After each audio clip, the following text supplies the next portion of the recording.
This is TechCrunch.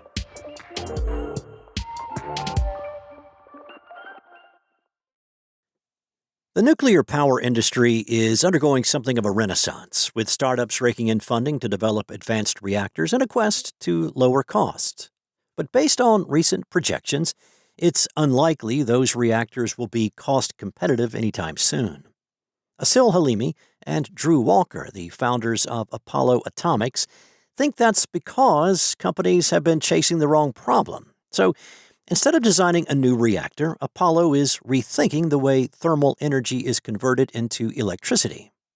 Halimi, the startup's CEO, told TechCrunch, "We focus on the largest component, the steam generator. We've been able to shrink that component and make the whole system way more compact than any other reactor in the market."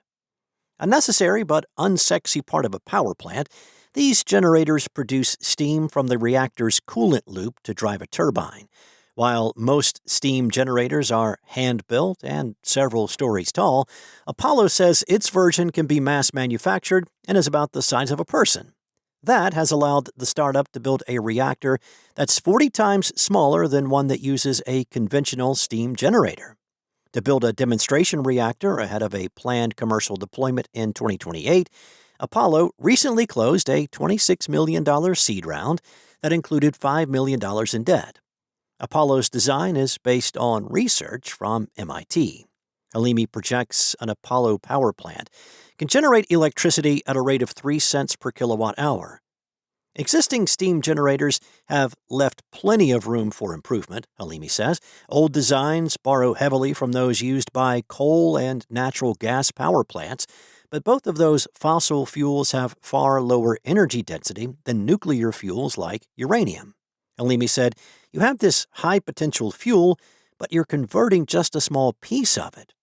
Now, most steam generators run reactor coolant through a series of large tubes, which are surrounded by the water used to make steam. Apollo's generator would thread the two fluid loops through a compact block of metal that's laced with needle-thin channels, a setup that would allow heat to be transferred more efficiently, which in turn lets the company shrink its size.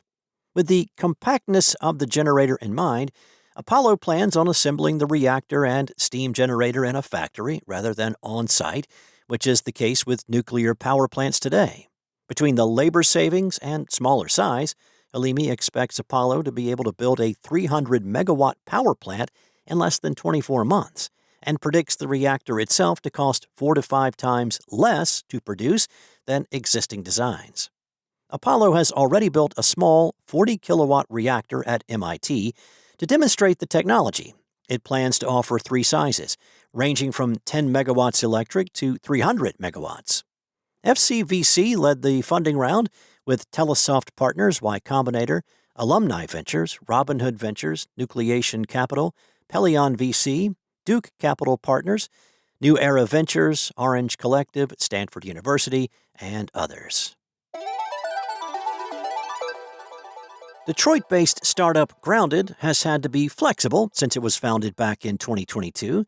The startup was initially built around the idea of customizing electric vans like Ford's E-Transit and General Motors' BrightDrop for the van life set, using a modular Lego-like system. Sensing a bigger opportunity, Grounded then started customizing those vans for small businesses. But then GM discontinued BrightDrop last year. Ford axed plans for a next-generation electric transit van, and EVs generally became a harder sell in the United States. Now, that has not stopped Grounded. On Tuesday, the startup announced that it has closed a $5 million seed round with repeat investments from existing backers. Also, capital and Chicago-based early-stage firm The 81 Collection, along with Animal Capital, the Michigan Outdoor Innovation Fund, and various SpaceX alumni. Grounded has also opened a new 50,000-square-foot manufacturing facility in Detroit, where it will take its core modular design business and scale it to be vehicle agnostic, allowing the startup to customize fit to the different kinds of fleet needs, be they electric or combustion-powered. Production at the facility starts this month, according to the startup, with capacity ramping up next year.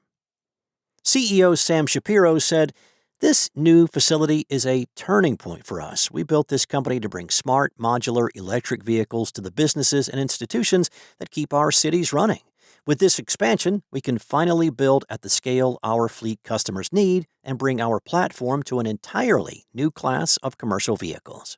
Grounded has already snapped up customers in the commercial, medical, and even veterinary sectors. In a statement on Tuesday, Grounded's Chief Product Officer, Nadia Meyer, said the company is seeing notable growth from food and beverage and public safety customers. For Shapiro, GM's cancellation of BrightDrop was a catalyzing moment. He wrote in a blog post late last year that Grounded would embrace gas-powered vehicles, allowing the startup to build on far more popular models like Ford's combustion-powered Transit and Mercedes-Benz's Sprinter vans.